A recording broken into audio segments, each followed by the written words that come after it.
ഭക്ഷണവും വ്യായാമവും ചിട്ടപ്പെടുത്തി ഹൃദ്രോഗ ഭീഷണി അകറ്റാമെന്ന് തൊടുപുഴയിൽ നടന്ന ഹൃദ്രോഗ വിദഗ്ധന്മാരുടെ സമ്മേളനം ചൂണ്ടിക്കാട്ടി. രോഗമുണ്ടായാൽ തത്സമയ ചികിത്സ മരണസംഖ്യ കുറയ്ക്കും. ഹൃദ്രോഗ ചികിത്സാ രംഗത്ത് ഇടുക്കി ജില്ല കൈവരിച്ച നേട്ടങ്ങളെ സമ്മേളനം അഭിനന്ദിച്ചു. തൊടുപുഴ സെന്റ് മേരീസ് ആശുപത്രിയിൽ ആൻജിയോപ്ലാസ്റ്റി ആരംഭിച്ചതിന്റെ 1ാം വാർഷികത്തോടനുബന്ധിച്ച് മാടപ്പറമ്പ് റിസോർട്ടിലാണ് സമ്മേളനം നടന്നത്. Thodupuzha IMA president doctor EV George സമ്മേളനം ഉദ്ഘാടനം ചെയ്തു. ഹൃദ്രോഗ വിദഗ്ധന്മാരായ doctor Sivasankaran, doctor KU Natarajan, doctor R Krishnakumar, doctor Rony Mathew തുടങ്ങിയവർ പ്രബന്ധങ്ങൾ അവതരിപ്പിച്ചു. Doctor Mathew Ebrahim, doctor Ramdas Nayak, doctor Rony Thomas, doctor Nithin എന്നിവർ ചർച്ചകൾ നയിച്ചു. In the next 25 minutes, we will have a case-based approach rather than a clear discussion as to how to manage patients with heart failure in selected situations beyond medications.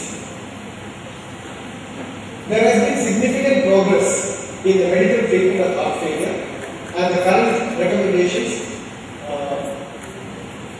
give a very strong value for the drugs like beta blockers, angiotensin converting enzyme inhibitors, ARBs,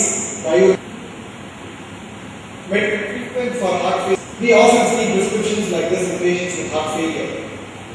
No beta blockers, no angiotensin converting enzyme inhibitor, no ARB, no aldosterone antagonist, no dietary advice, no exercise prescription. This is a costly suboptimal prescription, and one cannot call this as optimal pharmacological therapy. And with this treatment, a patient with severe degrees of heart failure is very unlikely to respond.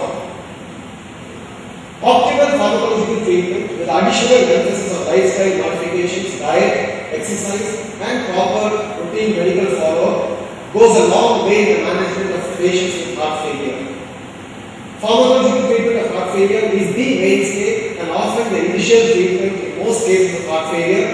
However, there are situations in which non-pharmacological treatment options have been clearly shown to improve quality of life, reduce hospitalizations, improve survival. So non-pharmacological treatment definitely